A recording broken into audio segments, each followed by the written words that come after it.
মিঠু কোথায় গেলে? এই তো তাড়াতাড়ি আসো, রোববারে মাছ বাজার নিয়ে এসেছি। কমপ্লিট মাছ বাজার। দেখো সারা সপ্তাহ বাজার দেখো কেমন লাগে তোমার। কি মাছ এনেছে আজকে দেখি।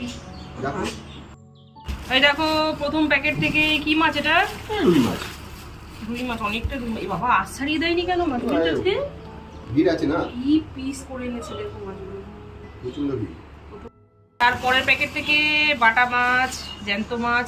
আমি বলে দিয়েছি প্রচন্ড গরম পড়েছে, হালকা পাতলা সমুদ্রে যতটা পারো কম মানবে সমুদ্রের মাছ। আর পরের প্যাকেট থেকে এটা কি? এটা ট্যাংরা। বাবা বড় বড় ট্যাংরা মাছ দেখো, প্রত্যেকটা মাছের মধ্যেই ডিম আছে।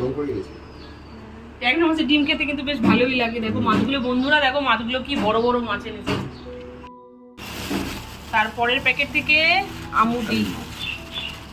এই মাছটা শীতকালেই বেশি পাওয়া যায় বাজারে, যা হোক তাও এনেছি। তারপরের প্যাকেট থেকে চিকেন এনেছে। আজকে চিকেনটা একটু কম এনেছে অন্য দিনের থেকে, অন্য দিন তো আরো বেশি আনে চিকেন। কম আছে। যা হোক প্রচন্ড গরম পড়েছে, একটু হালকা পাতলা মাছই বাজার থেকে এনেছে।